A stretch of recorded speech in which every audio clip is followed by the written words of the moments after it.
Una po sa ating mga balita, tuluyan ng pinagtibay ni Pangulong Ferdinand R. Marcos Jr. ang panukala na magbibigay sa kanya ng special powers upang pansamantalang mabawasan o alisin ang excise tax sa langis. Una dito, muling tiniyak ng Pangulo ang paghahanap ng bagong source ng petrolyo, lalo na kung magtatagal ang kaguluhan sa Middle East. Si Kenneth Pasyente sa sentro ng balita.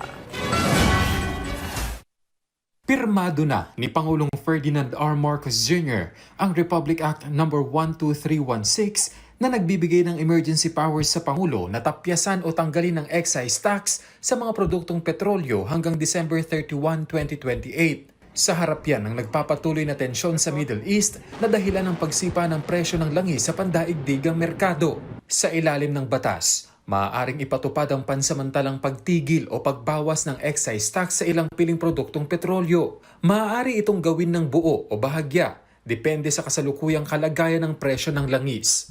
Ang bawat suspensyon o pagbabawas ay hindi dapat lumagpas ng 3 buwan at ang kabuuang panahon nito ay hindi dapat lalagpas sa 1 taon sa loob ng 1 calendar year. Nakasaad din na otomatikong babalik sa dating antas ng buwis ang mga produkto kapag bumaba na sa mas mababa sa $80 ang presyo ng kada bariles ng langis o kapag natapos na ang itinakdang 3 buwan. Upang matiyak ang transparency, inoobliga ang pamahalaan na mag-ulat sa Kongreso ng mga dahilan ng pagpapatupad, posibleng pagkawalan ng kita ng pamahalaan at epekto nito, at mga posibleng epekto nito sa presyo ng langis at inflation.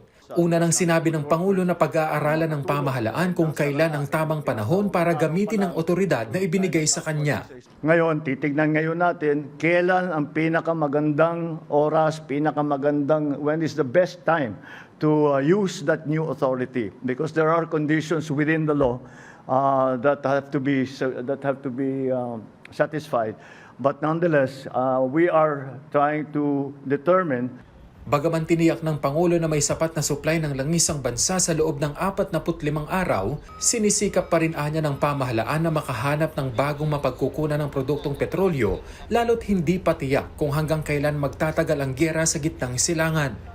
So our authorities are all continuing to find new sources for the supply. The first of all, what we tried to do was to ensure that the contracts that we already had would be honored, and we have not only gone to our oil suppliers, that are traditional oil suppliers.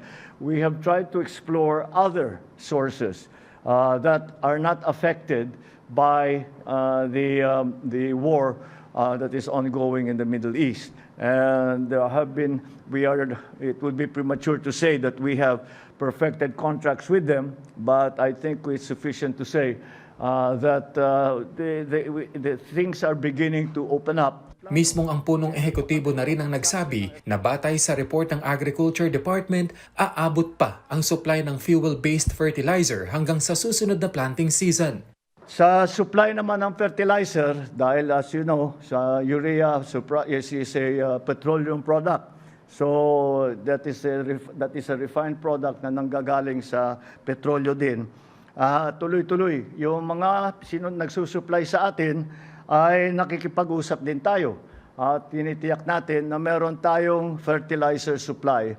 Binigyang diin din ng Presidente na ang deklarasyon ng pamahalaan ay isang state of energy emergency at hindi isang pangkalahatang national emergency. Paliwanag niya, ito ay nakatuon lamang sa pangangalaga sa supply at presyo ng enerhiya sa bansa sa gitna ng tensyon sa Middle East. I'd like to stress that point, that it is the energy sector that we need to declare as an emergency sector because of the war in the Middle East. I want to assure everyone that this does not mean that we should panic. It means that we are doing everything that we can to assess and to alleviate the situation. It is a precautionary tool so that we are ready for whatever comes next. Because lahat ng kaya nating, all the options that have been available to us, we are now exercising. Kenneth Pasyente, para sa Pambansang TV, sa bagong Pilipinas.